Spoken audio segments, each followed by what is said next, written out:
Silakan duduk. Silakan duduk kembali. Sidang perkara nomor 798 atas nama terdakwa Richard Eliezer Pudiang Lumiu dinyatakan dibuka dan terbuka untuk umum. Saudara terdakwa Richard, sehat hari ini? Sehat yang mulia. Baik, hari ini adalah membacakan duplik dari penasihat hukum atas tanggapan replik dari penuntut umum. Silakan. Terima kasih. Cek. Cek, cek. Cek, cek, cek. Satu. Cek. Terima kasih. Ya.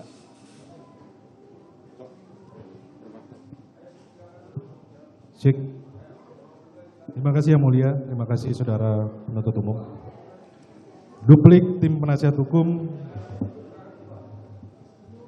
terdakwa Richard Eliezer Pudiang Lumiu atas replik jaksa penuntut umum perkara pidana nomor 798/PIT-B/2022 PN Jakarta Selatan. Kepada yang mulia Majelis Hakim yang memeriksa dan menghadiri perkara pidana nomor 798/PIT-B/2022 PN Jakarta Selatan pada Pengadilan Negeri Jakarta Selatan.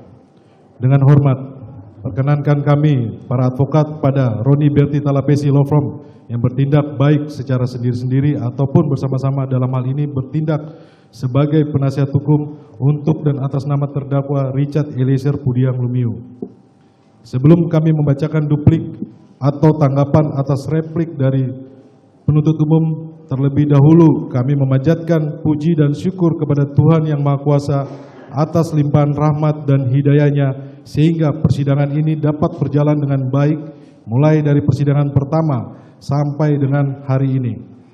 Kami juga mengucapkan terima kasih yang sebesar-besarnya kepada Yang Mulia Majelis Hakim yang berhasil memimpin persidangan ini dengan penuh kesabaran, kearifan, dan bijaksana sehingga persidangan bisa berjalan fair, imparsial, dan objektif. Tidak lupa kami juga menyampaikan terima kasih penghargaan kepada saudara penuntut umum yang telah menjalankan tugas dan kewenangannya dengan baik dari awal persidangan hingga hari ini. Sekalipun kami tidak sependapat dengan dalil-dalil penuntut umum yang termuat dalam replik, namun hal tersebut tidak membuat kami kehilangan rasa hormat kepada penuntut umum. Majelis Hakim yang mulia, di dalam duplik ini kami akan menanggapi dalil penuntut umum dalam replik terhadap nota pembelaan pribadi terdakwa Richard Eliezer Pudiang Lumiu. Semata-mata hanya berisi cerita kehidupan pribadi dan ungkapan hati terdalam terdakwa sebagai orang lemah dan tidak berdaya. Dari lubuk hati yang paling dalam, terdakwa yang merupakan anggota polisi dengan pangkat paling rendah dan tidak pernah mengenyam pendidikan tinggi hukum bertanya, apakah kejujuran harus dibayar 12 tahun penjara? Jika pertanyaan dari terdakwa tersebut telah mengusik dan mengganggu kenyamanan penuntut umum, izinkan kami mewakili terdakwa untuk menyampaikan permohonan maaf kepada yang terhormat penuntut umum. Majelis Hakim yang terhormat, jaksa penuntut umum yang terhormat, pengunjung sidang yang kami hormati. Setelah kami mendengar dan membaca dengan seksama dalil-dalil yang dikemukakan oleh penuntut umum di dalam replik, kami semakin meyakini bahwa dalil dan permohonan yang telah kami kemukakan dalam nota pembelaan sudah tepat dan memiliki argumentasi yuridis yang kokoh. Duplik ini merupakan satu kesatuan yang tidak terpisahkan dengan nota pembelaan kami. Di dalam duplik ini, kami tim penasihat hukum terdakwa akan menyampaikan tanggapan dan bantahan kami atas dalil-dalil yang dikemukakan oleh penuntut umum dalam replik sebagai berikut. A. Tanggapan penasihat hukum atas replik jaksa penuntut umum terhadap nota pembelaan pribadi terdakwa. Bahwa menanggapi replik jaksa penuntut umum terhadap nota pembelaan pribadi dari terdakwa Richard Eliezer Pudiang Lumiu pada halaman 4 replik yang pada pokoknya menyatakan bahwa terkait tinggi rendahnya statement tuntutan yang kami ajukan di depan persidangan terhadap terdakwa Richard Eliezer Pudihang Lumiu telah menentukan berdasarkan parameter penentuan yang sudah jelas sebagaimana yang diatur dalam Standar Operasional Prosedur atau SOP penanganan perkara tindak pidana umum yang berlaku, dan berdasarkan peran terdakwa Richard Eliezer Pudihang Lumiu dalam perbuatan pidana sebagaimana yang kami dakwakan terhadap terdakwa Richard Eliezer Pudihang Lumiu dan seterusnya. Bahwa selain itu, tim penuntut umum mempertimbangkan peran terdakwa Richard Eliezer Pudihang Lumiu sebagai eksekutor atau pelaku yang melakukan perbuatan penembakan kepada korban Nofriansah Yosua Huta Barat sebanyak 3 sampai 4 kali, sehingga berdasarkan hal tersebut tim penuntut umum menuntut terdakwa Richard Eliezer Pudihang Lumiu selama 12 tahun penjara dan seterusnya. Bahwa replik penuntut umum tersebut sesungguhnya telah menunjukkan kekeliruan penuntut umum dalam memahami prinsip yang berlaku pada hukum acara pidana sebagaimana ditentukan dalam pasal 24A ayat 5 Undang-Undang Dasar 1945 yang menentukan bahwa suatu hukum acara haruslah diatur dalam peraturan setingkat undang-undang karena bersifat terbatas atau limitatif dan memaksa imperatif. Bahwa atas dasar itulah suatu standar operasional prosedur atau SOP penanganan perkara tindak pidana umum yang berlaku, termasuk aturan SOP internal terkait tinggi rendahnya statement tuntutan rekusitor yang ditentukan oleh penuntut umum hanyalah berlaku secara internal dan tidak boleh bertentangan dengan ketentuan mengenai keringanan tuntutan dan hukuman sebagai penghargaan atas kesaksian sebagaimana dimaksud pasal 10A ayat 3 Undang-Undang Nomor 31 Tahun 2014 tentang perubahan atas Undang-Undang Nomor 13 Tahun 2006 tentang perlindungan saksi dan korban sebagai lex superior. Bahwa pada faktanya terdakwa Richard Eliezer Pudihang Lumiu telah memenuhi sejumlah syarat sebagai saksi pelaku yang mendapatkan perlindungan dari Lembaga Perlindungan Saksi dan Korban sebagaimana pasal 28 ayat 2 Undang-Undang Nomor 31 Tahun 2014 tentang perubahan atas Undang-Undang Nomor 13 Tahun 2006 tentang perlindungan saksi dan korban, yaitu a. Tindak pidana yang akan diungkap merupakan tindak pidana dalam kasus tertentu sesuai dengan keputusan LPSK sebagaimana dimaksud dalam pasal 5 ayat 2 Undang-Undang Nomor 31 Tahun 2014. B. Sifat pentingnya keterangan yang diberikan oleh saksi pelaku dalam mengungkap suatu tindak pidana. C. Bukan sebagai pelaku utama dalam tindak pidana yang diungkapnya. D. Adanya ancaman yang nyata atau kekhawatiran akan terjadinya ancaman, tekanan fisik atau psikis terhadap saksi pelaku atau keluarganya jika tindak pidana tersebut diungkap menurut keadaan yang sebenarnya. Bahwa sebelumnya LPSK juga telah mengirimkan surat rekomendasi untuk memberikan keringanan penjatuhan pidana sebagaimana bentuk penghargaan atas kesaksian terdakwa yang berkontribusi signifikan dalam pengungkapan perkara akuo selaku saksi pelaku, justice collaborator. Bagi terdakwa Richard Eliezer Pudihang Lumiu kepada penuntut umum untuk dicantumkan dalam surat tuntutan yang pada intinya LPSK merekomendasikan agar terdakwa atas perannya sebagai saksi pelaku yang bekerja sama atau justice collaborator diberikan tuntutan hukuman yang paling ringan di antara pelaku para terdakwa lainnya. Bahwa penuntut umum dalam surat tuntutan tertanggal 18 Januari 2023 ternyata telah mengakui bahwa terdakwa Richard Eliezer Pudihang Lumiu merupakan saksi pelaku yang bekerja sama untuk mengungkap tindak pidana yang didakwakan. Bahkan penuntut umum begitu memuji kejujuran dan konsistensi terdakwa sebagai saksi pelaku yang bekerja sama dengan penegak hukum, di mana kejujuran dan konsistensi itu juga telah diuji dan dijustifikasi oleh LPSK sebagai lembaga negara yang resmi berdasarkan undang-undang dengan ditetapkannya terdakwa sebagai justice collaborator. Namun, ternyata sikap penuntut umum itu senyatanya tidak mencerminkan hal-hal tersebut. Bahkan menuntut terdakwa Richard Eliezer Pudiang Lumiu dengan pidana 12 tahun penjara. Sedangkan pelaku atau terdakwa lainnya yaitu Ricky Rizal Wibowo, Kuat Maruf, dan Putri Chandrawati malah dituntut jauh lebih rendah, yakni 8 tahun pidana penjara. Sehingga menimbulkan presiden yang buruk bagi saksi pelaku yang bekerja sama atau justice collaborator di waktu yang akan datang dan siapapun yang bersedia berkata jujur untuk mengungkapkan suatu peristiwa pidana. Bahwa dengan demikian, tuntutan dari jaksa penuntut umum terhadap terdakwa Richard Eliezer Pudiang Lumiu yang dilandaskan pada standar operasional prosedur atau SOP penanganan perkara tindak pidana umum yang ternyata bukan merupakan peraturan atau regeling atau keputusan beseking, senyatanya telah menegasikan prinsip hukum acara pidana yang bersifat terbatas, limitatif, dan memaksa imperatif yang harus diatur dalam peraturan setingkat undang-undang.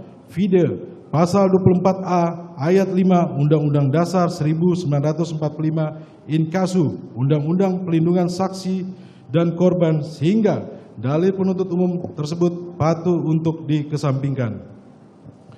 Berdasarkan hal-hal tersebut di atas, dapat disimpulkan bahwa terdakwa Richard Eliezer Pudiang Lumiu telah memenuhi kualifikasi sebagai pelaku, saksi pelaku yang bekerja sama atau justice collaborator yang berhak untuk diberikan penghargaan atas kesaksian yang disampaikannya sebagai saksi pelaku sebagaimana dimaksud dalam Pasal 10A ayat 3 Perlindungan Saksi dan Korban Junto, Pasal 6 dan Pasal 10 Peraturan Bersama 5 Lembaga tahun 2011 tentang perlindungan bagi pelapor, saksi pelapor, dan saksi pelaku yang bekerja sama. Junto angka 9 SEMA nomor 4 tahun 2011 tentang perlakuan bagi pelapor tindak pidana atau whistleblower dan saksi pelaku yang bekerja sama atau justice collaborator di dalam perkara akuo. Sehingga dengan demikian tuntutan jaksa penuntut umum terhadap terdakwa Richard Eliezer Pudiang Lumiu yang dilandaskan pada standar operasional prosedur atau SOP penanganan perkara tindak pidana umum yang secara hukum bukan merupakan peraturan atau regeling atau keputusan beseking telah menegasikan prinsip hukum acara pidana yang seharusnya diatur di dalam peraturan setingkat undang-undang Pasal 24A ayat 5 Undang-Undang Dasar 45 Inkasu Undang-Undang Pelindungan Saksi dan Korban. Izin diteruskan, Yang Mulia. Izin melanjutkan, Yang Mulia. Bahwa terhadap dalil-dalil yang diuraikan oleh penuntut umum yang menyatakan pada pokoknya pada halaman 5 angka 1 menyatakan penjelasan pasal 10A Undang-Undang nomor 31 tahun 2014 tentang perubahan atas Undang-Undang nomor 13 tahun 2006 tentang perlindungan saksi dan korban, frasa penjatuhan pidana yang paling ringan di antara terdakwa lainnya belum mengakomodir keadaan di mana saksi pelaku yang bekerja sama atau justice collaborator sebagai pelaku material, dalam hal ini terdakwa Richard Eliezer Pudiang Lumiu yang mempunyai peran lebih dominan dibanding para terdakwa lainnya kecuali saksi Ferdi Sambo dalam rangkaian tindak pidana turut serta melakukan pembunuhan berencana terhadap korban almarhum Nofriansah Yosua Huta Barat, sehingga permohonan tuntutan kepada majelis hakim untuk penjatuhan pidana yang paling ringan terhadap terdakwa Richard Eliezer Pudiang Lumiu di antara terdakwa lainnya perlu mendapat kajian secara lebih mendalam. Bahwa terhadap uraian tanggapan penuntut umum tersebut di atas adalah sangat keliru dan tidak berdasar karena penuntut umum mencoba menafsirkan ketentuan dalam pasal 10A Undang-Undang Perlindungan Saksi dan Korban dengan alasan tidak diaturnya saksi pelaku yang bekerja sama atau justice collaborator juga sebagai pelaku material. Padahal definisi saksi pelaku dalam pasal 1 ayat 2 Undang-Undang Perlindungan Saksi dan Korban adalah tersangka, terdakwa, atau terpidana yang bekerja sama dengan penegak hukum untuk mengungkap suatu tindak pidana dalam kasus yang sama. Artinya, tidak ada bentuk lain dari saksi pelaku selain yang disebutkan dalam Undang-Undang Perlindungan Saksi dan Korban, sehingga penuntut umum keliru dengan memperluas pengertian mengenai saksi pelaku yang bekerja sama, dan hal itu berlaku sepanjang saksi pelaku bukan pelaku utama. Bahwa sudah sangat jelas baik dalam dakwaan, tuntutan maupun repliknya, penuntut umum telah dengan tegas dan penuh keyakinan menyatakan bahwa pelaku utama dalam perkara aku adalah saksi Ferdi Sambo, sehingga tidak ada alasan bagi penuntut umum untuk menolak menyatakan terdakwa Richard Eliezer Pudiang Lumiu sebagai justice kolaborator. Bahwa amanat pasal 10A ayat 1 dan ayat 3 Undang-Undang 31 2014 tentang perubahan atas Undang-Undang 13 tahun 2006 tentang perlindungan saksi dan korban sudah sangat jelas dinyatakan. Saksi pelaku dapat diberikan penanganan secara khusus dalam proses pemeriksaan dan penghargaan atas kesaksian yang diberikan. Penghargaan atas kesaksian berupa keringanan penjatuhan pidana dan penjelasan huruf A. Keringanan penjatuhan pidana mencakup pidana percobaan, pidana bersyarat khusus, atau penjatuhan pidana yang paling ringan di antara terdakwa lainnya. Dan itu termasuk dalam lingkup amanat undang-undang dan bukan ego sektoral dari masing-masing lembaga penegak hukum. Adanya kesadaran ini untuk memberikan kemanfaatan yang besar bagi perlindungan saksi pelaku antara lembaga LPSK dan kejaksaan, dan hal tersebut jelas tidak diindahkan dan diingkari oleh penuntut umum dan bertentangan dengan peraturan yang dibuat bersama penegak hukum lainnya sebagaimana dituangkan dalam peraturan bersama Menteri Hukum dan HAM Republik Indonesia, Jaksa Agung Republik Indonesia, Kepala Kepolisian Negara Republik Indonesia, Komisi Pemberantasan Korupsi Republik Indonesia, Ketua Lembaga Perlindungan Saksi dan Korban Republik Indonesia, nomor M.HH-11.HM.03.02 tahun 2011, nomor Per-05-A-JA-12-2011, nomor 1 tahun 2011, nomor Kep B-02-01-55-12-2011, nomor 4 tahun 2011 tentang perlindungan bagi pelapor, saksi pelapor, dan saksi pelaku yang bekerja sama yang ditetapkan pada tanggal 14 Desember 2011, di mana diatur dalam pasal 10 yang menyatakan ayat 1, perlindungan dalam bentuk penghargaan bagi saksi pelaku yang bekerja sama sebagaimana dimaksud dalam pasal 6 ayat 4 huruf A berupa keringanan tuntutan hukuman, termasuk menuntut hukuman percobaan dilakukan dengan ketentuan sebagai berikut. A. Dianggap dibacakan. B. LPSK dapat mengajukan rekomendasi terhadap saksi pelaku yang bekerja sama untuk kemudian dipertimbangkan oleh Jaksa Agung atau pimpinan KPK.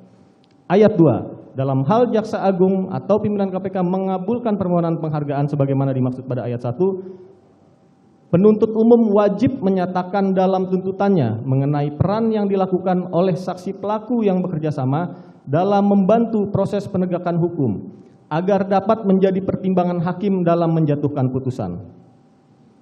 Bahwa hal ini dipertegas dalam nota kesepakatan antara Lembaga Perlindungan Saksi dan Korban dengan Kejaksaan Republik Indonesia nomor NK-4.05-4.2-LPSK-4-2016 nomor Kep-212-A-JA-04-2016 tentang perlindungan saksi dan korban tanggal 19 April 2016 menyatakan dalam pasal 3 huruf A angka 10 ruang lingkup nota kesepakatan ini meliputi perlindungan dilakukan pada saksi dan korban tindak pidana lain yang mengakibatkan posisi saksi dan korban dihadapkan pada situasi yang sangat membahayakan jiwanya, dan dipertegas pada huruf B angka 4 menyatakan pelaksanaan perlindungan tertuju pada saksi pelaku yang bekerja sama atau justice kolaborator. Bahwa uraian penuntut umum pada halaman 5 angka 2 menyatakan Kondisi ini menimbulkan dilema yuridis karena di satu sisi terdakwa Richard Eliezer Budiang Lumiu dikategorikan sebagai seorang saksi pelaku yang bekerja sama atau justice kolaborator yang dengan keberanian dan kejujurannya telah berkontribusi membongkar kejahatan yang direncanakan untuk membunuh korban almarhum Nofriansah Yosua Huta Barat dan juga membongkar skenario pengelabuan yang dibuat oleh pelaku utama yakni saksi Ferdi Sambo. Namun, di sisi lain peran dari terdakwa Richard Eliezer Budiang Lumiu sebagai eksekutor dari penembakan terhadap korban almarhum Nofriansah Yosua Huta Barat perlu juga dipertimbangkan secara jernih dan objektif. Bahwa uraian yang diajukan penuntut umum sesungguhnya tidak konsisten. Di satu sisi, menyatakan terdakwa dengan keberanian dan kejujurannya telah berkontribusi membongkar kejahatan yang direncanakan untuk membunuh korban almarhum Nofriansah Yosua Huta Barat dan juga membongkar skenario saksi Ferdi Sambo. Namun, di sisi lain menyatakan peran dari terdakwa Richard Eliezer Budiang Lumiu sebagai eksekutor perlu juga dipertimbangkan secara jernih dan objektif adalah tidak tepat dan keliru. Bahwa pada faktanya perkara ini dapat terungkap adalah karena diawali keterangan terdakwa Richard Eliezer Budiang Lumiu sehingga penuntut umum dapat secara jernih dan objektif dapat menggali alat bukti lainnya yang membuat perkara ini menjadi terang dan menguak peran pelaku utama in kasus saksi Ferdi Sambo. Sangat disayangkan penuntut umum masih bertumpu pada perbuatan terdakwa namun bukan pada perannya sebagai justice kolaborator.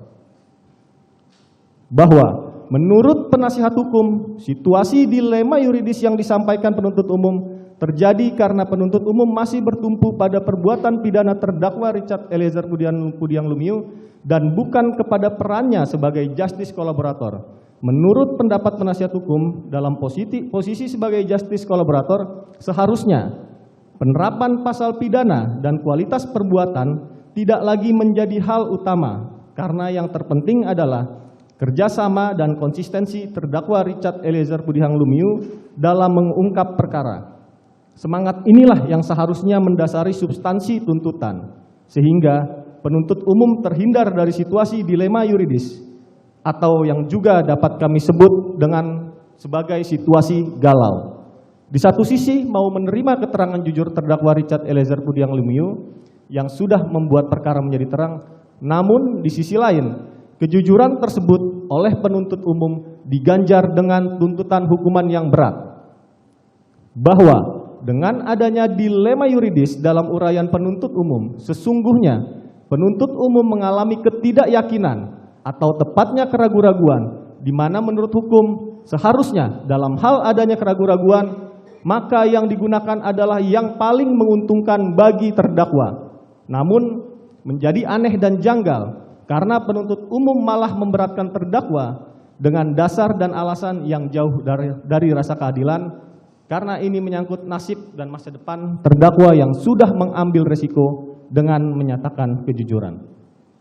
Bahwa tuntutan yang diajukan oleh penuntut umum terhadap diri terdakwa selama 12 tahun penjara sesungguhnya menunjukkan penuntut umum tidak meyakini tuntutan tersebut. Karena penuntut umum tidak memiliki landasan yuridis yang kuat saat menentukan angka 12 tahun penjara dengan menyatakan belum ada aturan atau kajian secara lebih mendalam, sehingga penuntut umum secara tegas mengakui mengalami dilema yuridis atau galau. Penuntut umum seharusnya berani memberikan keadilan, kepastian, dan kemanfaatan hukum bagi terdakwa, masyarakat, dan juga keluarga korban yang sudah menyuarakan agar terdakwa Richard Eliezer Budiang Lumiu dituntut paling ringan dibanding dengan terdakwa lainnya. Izin dilanjutkan, Yang Mulia.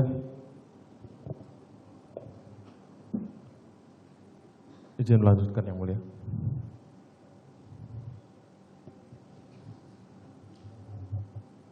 B. Keberatan atas replik penuntut umum terhadap pledoi penasihat hukum terdakwa. Romawi 1. Pengaruh daya paksa atau overmarch pada terdakwa Richard Eliezer Budiang Lumiu adalah keadaan terpaksa secara psikis yang dilakukan oleh saksi Ferdi Sambo, membuat terdakwa dalam tekanan dan ketakutan akan kehilangan nyawanya jika tidak melaksanakan perintah menembak korban almarhum Nofriansah Yosua Huta Barat. bahwa dalil penuntut umum pada halaman 12 yang pada pokoknya menyatakan terdakwa berada dalam pengaruh daya paksa sebagaimana dimaksud pasal 48 KUHP tidak memperhatikan fakta hukum yang sudah tidak terbantahkan.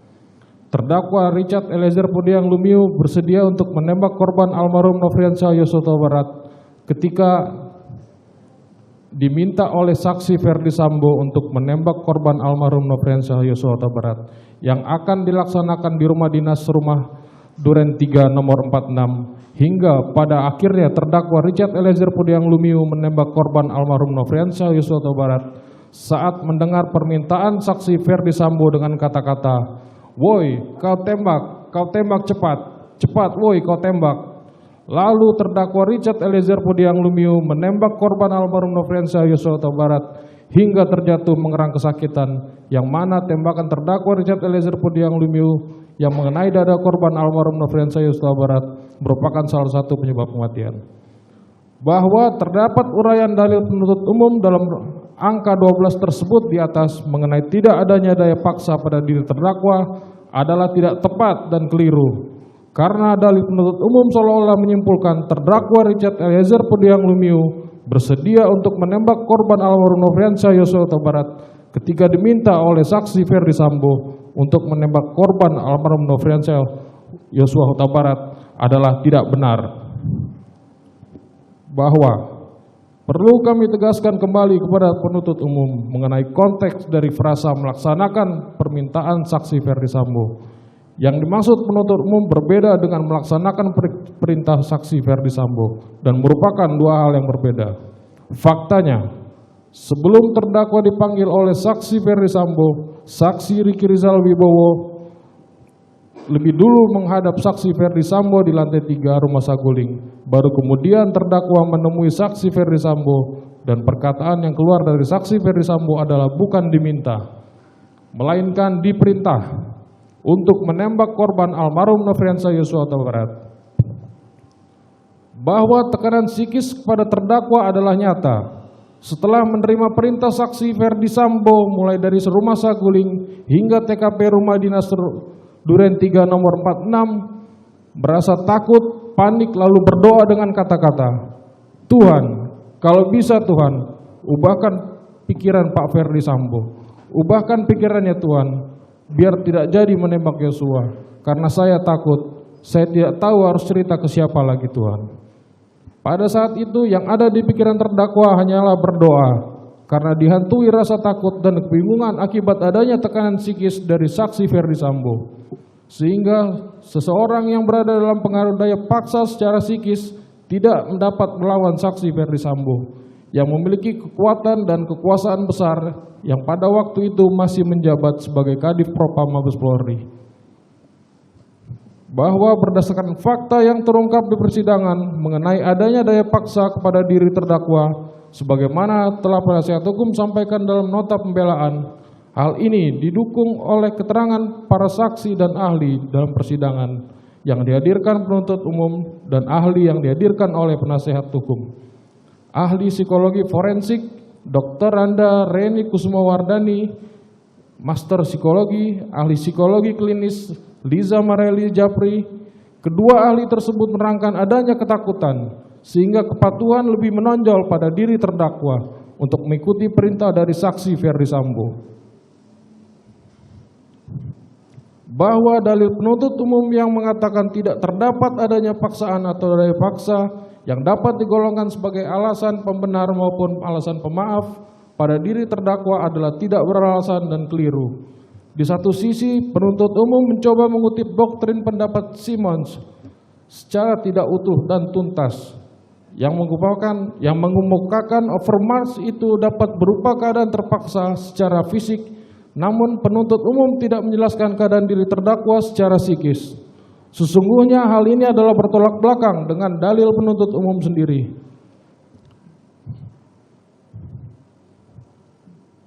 Bahwa menurut Lamintang dalam bukunya Dasar-Dasar Hukum Pidana Indonesia halaman 441, pengertian overmarch seperti yang telah diatur dalam pasal 48 KUHP itu, pembentuk undang-undang telah mengakui adanya 3 macam peristiwa pokok. di mana suatu overmarch itu dapat terjadi karena A. Peristiwa-peristiwa di mana terdapat pemaksaan secara fisik. B. Peristiwa-peristiwa di mana terdapat secara psikis. Dan C. Peristiwa-peristiwa di mana terdapat suatu keadaan yang biasanya juga disebut sebagai nostat atau nostestat atau sebagai keadaan terpaksa. Bahwa oleh karena ketentuan pasal 48 KUHP yang berbunyi barang siapa melakukan perbuatan karena pengaruh daya paksa atau overmarch tidak dipidana.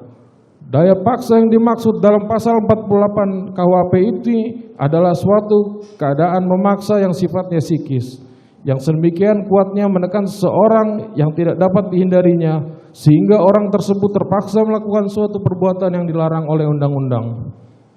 Perbuatan terdakwa Richard Eliezer Pudiang Lumiu tidak terbukti adanya kehendak atau mens rea menurut hukum, sebagaimana dalam dakwaan penuntut umum, karena di dalam diri terdakwa dalam keadaan dipaksa secara psikis oleh saksi Ferdi Sambo, sehingga seseorang yang berada dalam pengaruh daya paksa secara psikis tidak dapat melawan kekuatan besar di luar kehendaknya. Maka ada alasan pemaaf dan pembenar yang dapat menghapus dari tanggung jawab pidana. Izin melanjutkan yang mulia. Izin melanjutkan yang mulia. Bab 2. Penuntut umum tidak menentukan bentuk penyertaan tindak pidana atau delnaming mana yang terbukti dalam perkara akuo. Hal ini penting untuk menentukan tidak dapat dipertanggungjawabkannya terdakwa Richard Eliezer Pudiang Lumiu sebagai player yang disuruh melakukan oleh Don Player. Mengingat dalam dakwaannya penuntut umum sama sekali tidak mendakwakan pasal 55 ayat 1 kedua KUHP tentang menggerakkan orang lain untuk melakukan tindak pidana atau outlaw-ing. Bahwa duplik ini akan menguraikan tanggapan kami atas replik dari penuntut umum mengenai analisa yuridis poin 76 halaman 30 pledoi yang pada pokoknya menyatakan penasihat hukum terdakwa Richard Eliezer Pudiang Lumiu keliru dalam menafsirkan terdakwa Richard Eliezer Pudiang Lumiu tidak dapat dipertanggungjawabkan secara pidana karena merupakan orang yang disuruh atau player oleh orang yang menyuruh melakukan atau don player yang disebut sebagai manus domina, sehingga tidak terdapat niat jahat atau mens rea atau dikualifikasikan sebagai manus ministra. Bahwa mengenai argumentasi penuntut umum dalam repliknya yang menyebutkan bahwa peran terdakwa Richard Eliezer Pudiang Lumiu sebagai eksekutor yang mempunyai peran lebih dominan dibandingkan peran para terdakwa lainnya, kecuali saksi Ferdi Sambo yang pelaku utama, dalam repliknya halaman 5 telah menunjukkan adanya kekeliruan yang nyata dari jaksa penuntut umum dalam memahami ketentuan mengenai penyertaan tindak pidana atau delnaming sebagaimana diatur dalam pasal 55 KUHP, karena baik dalam tuntutan maupun repliknya sama sekali tidak menyebutkan bentuk dari penyertaan dan kapasitas tindak pidana, penyertaan tindak pidana apa yang menurut pandangan dari penuntut umum telah terbukti dan tepat untuk disematkan terhadap terdakwa Richard Eliezer Pudiang Lumiu. Bahwa jika kita merujuk pada surat dakwaan nomor register perkara PDM 243-JKTSL-10-2022 tertanggal 5 Oktober 2022, penuntut umum sama sekali tidak mendakwa terdakwa Richard Eliezer Pudiang Lumiu dengan menggunakan pasal 55 ayat 1 kedua KUHP, yaitu sebagai pelaku tindak pidana yang telah digerakkan oleh orang yang menggerakkan atau outlaw. Bahwa dengan demikian, secara hukum hanya terdapat dua kemungkinan dari bentuk penyertaan yang terjadi antara saksi Ferdi Sambo dan terdakwa Richard Eliezer Pudiang Lumiu, yaitu menyuruh melakukan atau downplayhan, atau turut serta melakukan atau medeflagan. Sebaliknya, dari seluruh konstruksi hukum dan fakta-fakta yang terungkap di persidangan telah menunjukkan adanya tindakan dari saksi Ferdi Sambo yang memerintahkan terdakwa Richard Eliezer Pudiang Lumiu untuk melakukan penembakan tersebut, sehingga bentuk penyertaan tindak pidana yang paling mungkin dan relevan untuk terbukti adalah menyuruh melakukan atau downplayhan. bahwa terlepas dari adanya perbedaan pandangan yuridis antara kami, penasihat hukum dan jaksa penuntut umum mengenai apakah Richard Eliezer Budiang Lumiu sebagai pelaku utama dalam tindak pidana yang diungkapnya tersebut, semua ini sebenarnya tergantung pada dakwaan dari jaksa penuntut umum sendiri yang mendakwa para terdakwa hanya dengan pasal 55 ayat 1 ke 1 KUHP mengenai mereka yang melakukan, yang menyuruh melakukan, dan yang turut serta melakukan perbuatan. Sehingga jika kita hendak mengikuti cara berpikir dan menganalisa fakta hukum dari penuntut umum, maka bentuk penyertaan dalam tindak pidana yang paling relevan dalam perkara terdakwa Richard Eliezer Budiang Lumiu jelas adalah menyuruh melakukan atau downplayhan, di mana dari semua referensi dan literatur hukum pidana yang kami ketahui bahwa orang yang disuruh atau player oleh orang yang menyuruh atau downplayer hanya merupakan suatu alat atau instrumen yang tidak memiliki kehendak jahat atau mens rea dan tidak dapat dipertanggungjawabkan secara pidana. Bahwa pembuat atau dader menurut pasal 55 ayat 1 ke 1 KUHP dikategorikan sebagai pelaku atau player bisa terdiri dari pelaku pencetus ide atau aktor intelektual dan pelaku langsung atau material dader. Sedangkan apabila pencetus ide atau aktor intelektual sebagai manus domina menggunakan sarana pelaku langsung atau material dader sebagai manus ministra yang tidak dapat dipertanggungjawabkan menurut undang-undang, maka hal tersebut dipandang sebagai menyuruh lakukan atau downplayhan. Bab 3. Replik penuntut umum mengenai pasal 51 KUHP sebagai alasan penghapus pidana telah menunjukkan kekeliruan nyata yang selama ini terus dipertahankan karena penuntut umum tidak dapat membedakan konstruksi dari pasal 51 ayat 1 KUHP sebagai perintah jabatan yang diberikan karena wewenang atau otoritas dan pasal 51 ayat 2 KUHP sebagai perintah jabatan yang diberikan oleh pemberi perintah yang tidak berwenang atau tidak memiliki otoritas. Bahwa replik dari penuntut umum pada halaman 8 untuk menanggapi analisa yuridis poin 100 halaman 40 pledoi penasihat hukum dengan menyatakan bahwa penasihat hukum keliru dalam menafsirkan perbuatan terdakwa Richard Eliezer Budiang Lumiu dapat menjadi hapus dengan alasan pertimbangan aspek kesalahan psikologis atau psikologis schuldbegriff dan menyatakan bahwa terdakwa Richard Eliezer Budiang Lumiu dalam hal ini bukan yang terpengaruh karena ketakutan atau karena di bawah kuasa penguasa, dalam hal ini saksi Ferdi Sambo, melainkan terdakwa Richard Eliezer Budiang Lumiu dalam hal ini hanyalah memperlihatkan loyalitasnya sebagai orang yang ikut dengan saksi Ferdi Sambo serta mengutip pandangan dari Jan Remeling yang berpendapat sebagai berikut. Suatu perintah yang diberikan secara tidak sah tidak meniadakan sifat dapat dipidananya perbuatan karena sudah semestinya apa yang melawan hukum tidak berubah menjadi sejalan dengan hukum sekedar karena dilakukan atas dasar suatu perintah. Bahwa berdasarkan uraian penuntut umum di atas, maka kami perlu meluruskan konteks pendapat dari Jan Remeling yang tidak disebutkan penuntut umum, referensi tersebut berasal dari buku apa, terbitan mana, dan tahun berapa, serta pada halaman berapa.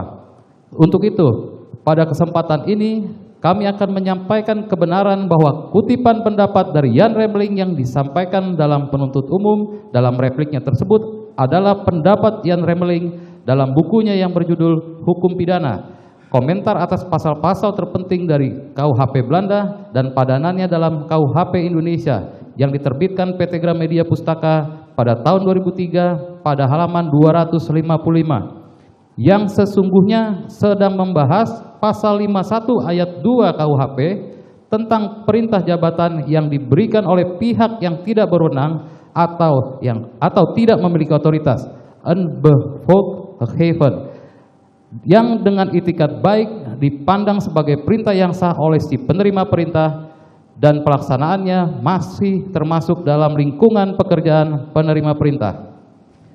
Bahwa sekali lagi kami perlu sampaikan kutipan pendapat dari Jan Remeling yang disampaikan oleh penuntut umum adalah dalam konteks yang tidak tepat atau tidak relevan dengan peristiwa hukum yang terjadi antara terdakwa Richard Eliezer Pudiang Lumiu dan saksi Ferdi Sambo, yaitu pasal 51 ayat 2 KUH pidana yang merupakan perintah jabatan yang diberikan oleh pihak yang tidak berwenang atau tidak memiliki otoritas sebagai alasan pemaaf, yang merupakan dalil yang tidak pernah kami kemukakan dalam nota pembelaan atau pledoi kami sebelumnya.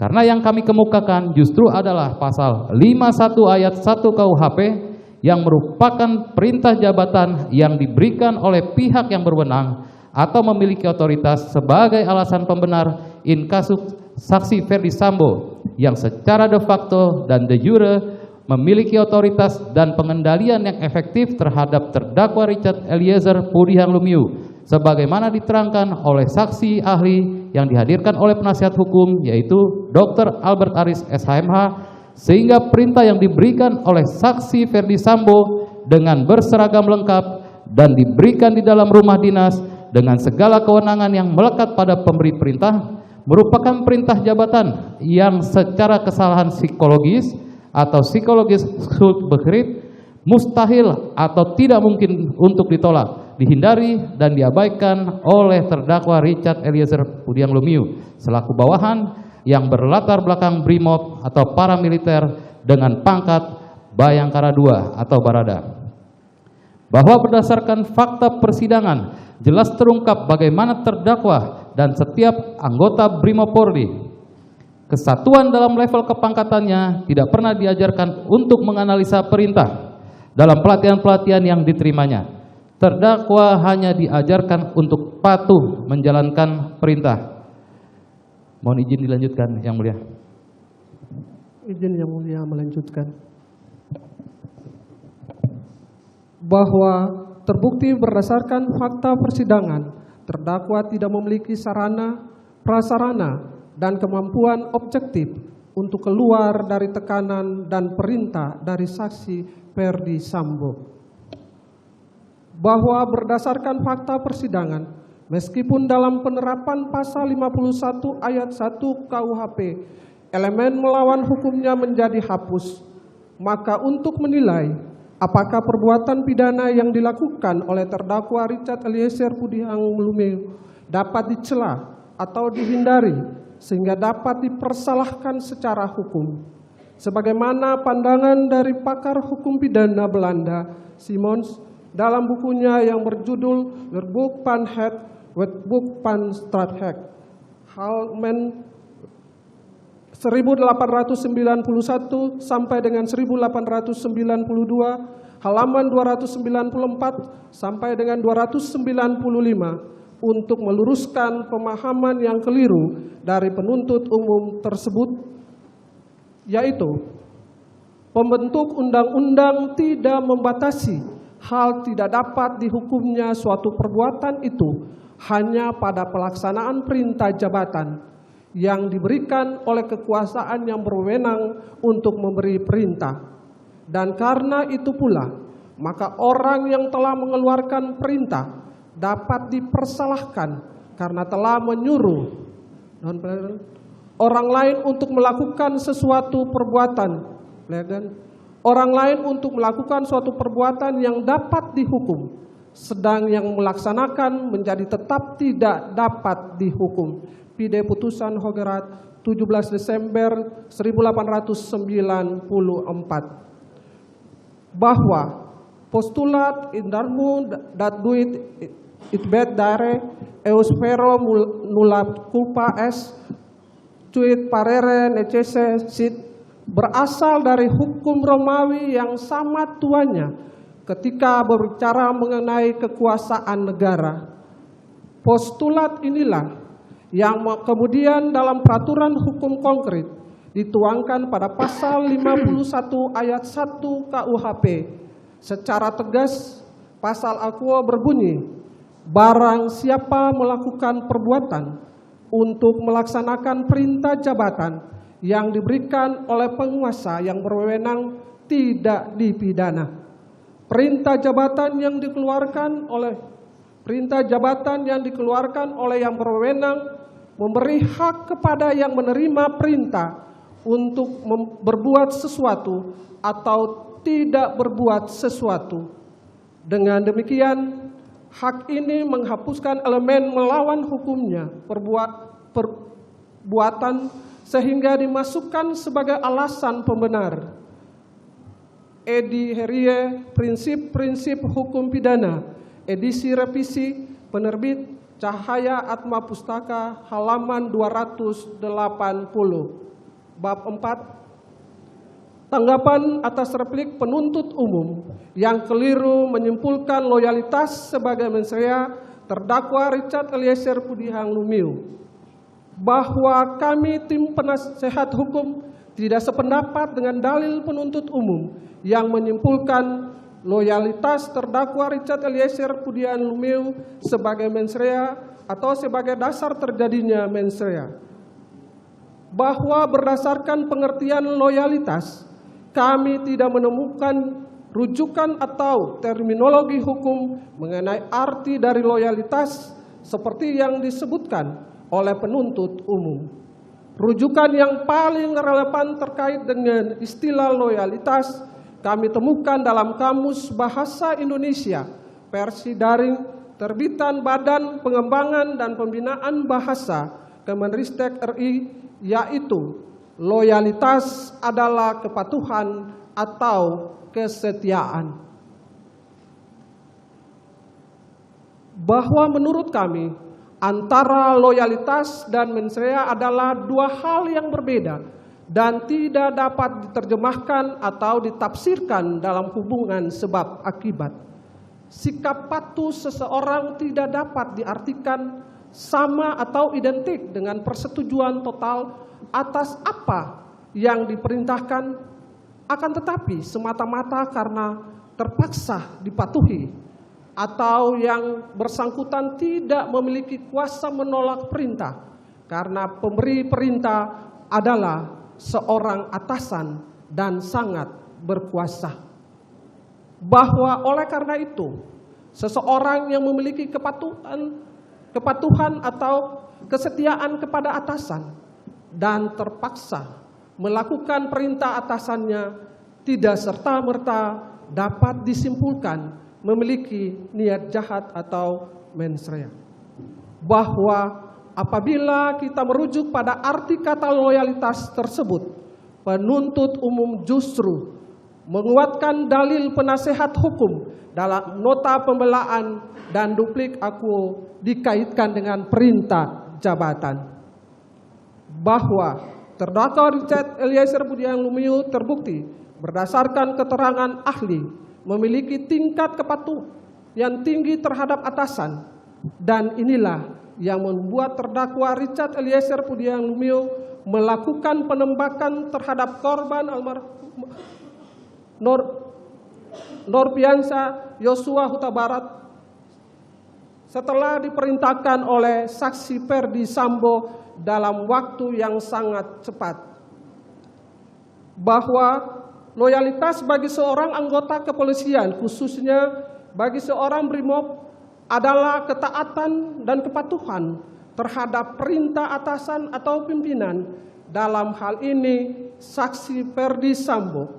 Sehingga dalam hal ini, loyalitas yang dimaksudkan oleh jaksa penuntut umum harus dibacakan sebagai kepatuhan yang tegak lurus terhadap perintah atasan. Inkasu Ferdi Sambo. Izin yang mulia dilanjut. Izin melanjutkan yang mulia. Bab 5. Pandangan jaksa penuntut umum yang menyatakan bahwa ajaran kesalahan psikologis tidak sesuai dengan konsep hukum pembuktian yang ada di Indonesia merupakan pandangan yang masih berpijak pada aliran klasik yang bersifat pembalasan, retributif dan represif, karena berpusat pada paham indeterminisme yang sudah usang dan tidak sesuai dengan hukum pidana modern aliran neoklasik yang mencari keseimbangan antara perbuatan actus reus dan sikap batin mens rea. Bahwa replik jaksa penuntut umum pada halaman 9 untuk menanggapi analisa yuridis poin 106 pada halaman 45 pledoi penasihat hukum dengan berdalih bahwa penasihat hukum keliru dalam menafsirkan kesalahan terdakwa Richard Eliezer Pudiang Lumiu. Karena jika terdakwa Richard Eliezer Pudiang Lumiu dibawa pengaruh secara psikologis, maka tentu terdakwa Richard Eliezer Pudiang Lumiu melakukan penembakan terhadap korban almarhum Nofriansah Yosua Huta Barat tidak terlaksana dengan baik. Akan tetapi dalam hal ini tidak demikian. Penembakan yang dilakukan terdakwa Richard Eliezer Pudiang Lumiu kepada korban almarhum Nofriansah Yosua Huta Barat merupakan perbuatan pembunuhan berencana, serta menyatakan bahwa ajaran kesalahan tidak sesuai dengan konsep hukum pembuktian yang ada di Indonesia yang menganut sistem pembuktian negatif, negatif Bewies teori. Bahwa pandangan jaksa penuntut umum tersebut juga disinyalir tidak memperhatikan penjelasan pasal 183 KUHP yang menegaskan bahwa ketentuan pasal 183 KUHP tersebut adalah untuk menjamin tegaknya kebenaran, keadilan, dan kepastian hukum bagi seorang terdakwa in kasu Richard Eliezer Pudiang Lumiu. Sehingga ketentuan pasal 183 KUHP ini juga tidak bisa dilepaskan dari pasal 5 Undang-Undang Nomor 48 Tahun 2009 tentang kekuasaan kehakiman, yaitu bahwa hakim termasuk jaksa wajib menggali nilai-nilai hukum dan rasa keadilan masyarakat, di mana pemikiran aliran neoklasik yang diperkenalkan dalam Undang-Undang Nomor 1 Tahun 2023 tentang Kitab Undang-Undang Hukum Pidana berupaya untuk menjaga keseimbangan antara faktor objektif, perbuatan garing lahiriah, dan faktor subjektif, orang garing batinnya kan sikap batin. Aliran ini berkembang pada abad ke-19 yang memusatkan perhatiannya tidak hanya pada perbuatan atau tindak pidana yang terjadi, tetapi juga terhadap aspek individual pelaku tindak pidana. Bahwa yang menjadi ciri-ciri dari hukum pidana modern yang dimaksud dalam aliran neoklasik tersebut adalah a. Mengenal faktor yang meringankan dalam pertanggungjawaban pidana, mitigating atau attenuating circumstances. B. Berorientasi pada perbuatan pidana dan pelaku perbuatan pidana dan keseimbangan unsur objektif dan subjektif. Dat dadar stafreh. C. Modifikasi doktrin kehendak bebas, modified doctrine of free will, karena dipengaruhi patologi, ketidakmampuan, kejiwaan, kondisi apapun yang membuat pelaku tidak mungkin melaksanakan kehendak bebas sepenuhnya. D. Diperhitungkannya keterangan ahli untuk menentukan derajat pertanggungjawaban pidana. Bahwa berdasarkan uraian di atas, maka tidak dapat dipungkiri bahwa paradigma penuntutan dari penuntut umum selaku pengendali perkara, dominus litis, ternyata masih dilandaskan pada aliran klasik yang menitikberatkan pada pembalasan, retributif, dan represif, yang masih berpusat pada paham indeterminisme yang sudah usang dan tidak sesuai dengan hukum pidana modern aliran neoklasik yang mencari keseimbangan antara perbuatan actus reus dan sikap batin mens rea, karena masih menggunakan ajaran kesalahan normatif yang diajarkan Prof. Mulyatno di tahun 1955, 68 tahun silam, yang menggunakan ukuran-ukuran yang bersifat normatif tanpa mempertimbangkan adanya keterangan ahli non-hukum untuk mendukung hukum acara pidana yang bertujuan mencari kebenaran material, yaitu ahli psikologi forensik Reza Indragiri Amril, ahli filsafat moral Romo Magni Suseno, ahli psikologi klinis Liza Maril Japri, dan ahli psikologi forensik Dr. Anda Reni Kusumowardani sebagai alat bukti yang sah. Kemudian menentukan sendiri apakah perbuatan yang didakwakan tersebut dapat dicela dan apakah perbuatan tersebut dapat dihindari oleh terdakwa Richard Eliezer Pudiang Lumiu atau tidak. Bahwa dengan demikian hukum harus terus bergerak, berubah, mengikuti dinamika manusia. Karena itu menurut Profesor Sacipto Raharjo, hukum harus terus dibedah dan digali melalui upaya-upaya progresif untuk menggapai terang cahaya kebenaran dalam menggapai keadilan. Bahwa untuk menanggapi replik jaksa penuntut umum pada halaman 12 yang menanggapi dalil penasihat hukum terdakwa Richard Eliezer Pudiang Lumiu sebagaimana yang tertuang dalam poin 107 pledoi pada halaman 46 dengan menyatakan bahwa tidak adanya hubungan kausalitas antara penggunaan ajaran kesalahan normatif deskriptif dengan kondisi lembaga pemasyarakatan yang menjadi penuh sesak karena overcrowding, serta tidak adanya bukti ilmiah yang dapat membangun argumentasi yuridis bahwa penggunaan ajaran kesalahan psikologis akan dapat menurunkan kondisi overcrowding dalam lembaga pemasyarakatan di Indonesia.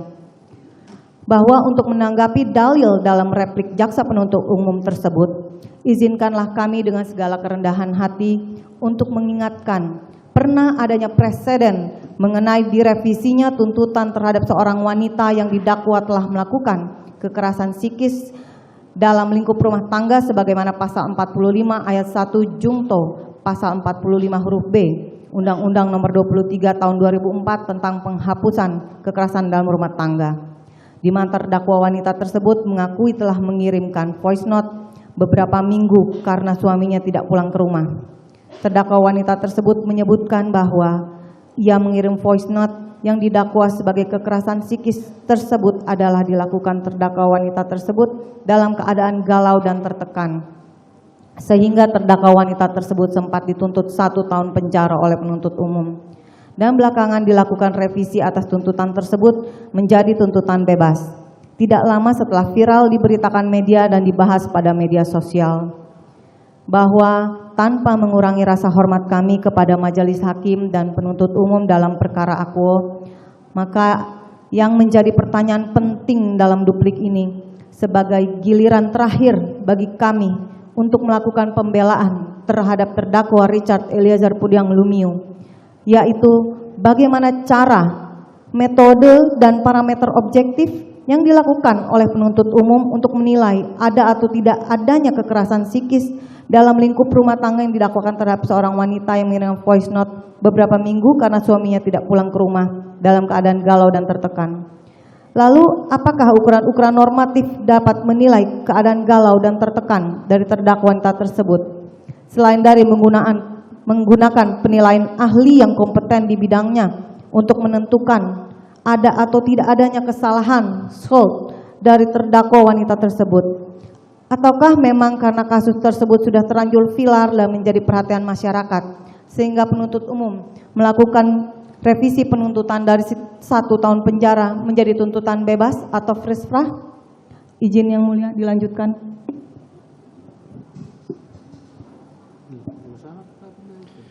Majelis Hakim yang mulia, jaksa penuntut umum yang terhormat, pengunjung sidang yang kami banggakan.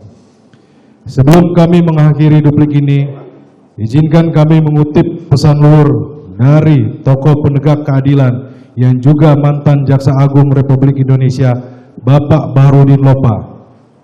Banyak yang salah jalan, tapi merasa tenang karena banyak teman yang sama-sama salah. Beranilah menjadi benar meskipun sendirian. Setelah kami menguraikan seluruh dalil-dalil dalam duplik ini, tim penasihat hukum terdakwa tetap berpegang teguh pada nota pembelaan pledoi yang telah kami bacakan pada hari Rabu tanggal 25 Januari 2023. Oleh karenanya, dalil-dalil yang dikemukakan oleh penuntut umum dalam replik haruslah dikesampingkan karena tidak berdasarkan hukum dan tidak memiliki argumentasi yuridis yang kuat.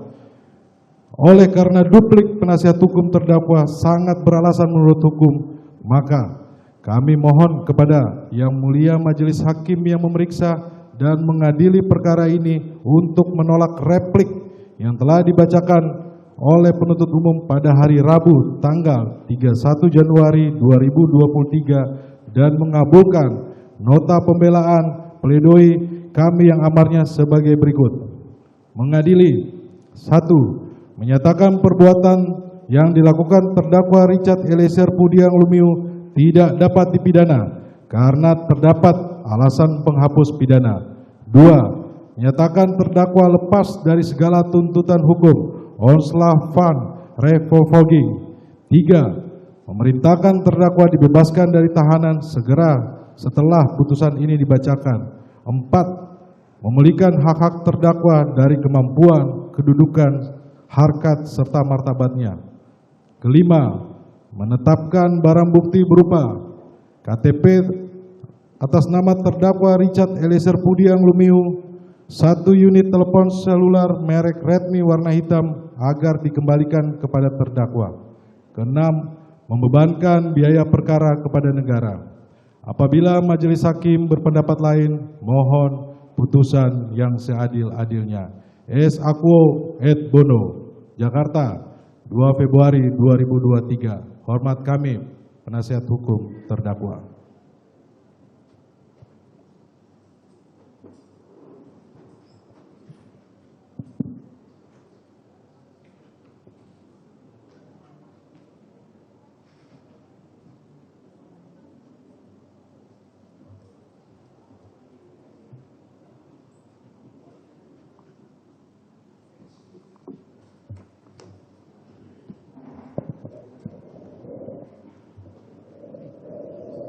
Baik, demikian tadi telah dibacakan duplik dari penasihat hukum terdakwa atas tanggapan dari replik penuntut umum. Selanjutnya, perkara ini sudah akan memasuki putusan, maka sidang untuk pembacaan putusan akan kami jadwalkan pada tanggal 15 Februari. Pada terdakwa diperintahkan untuk kembali ke tahanan. Sidang perkara nomor 798 atas nama Richard Eliezer Budiang Lumiu dinyatakan ditutup.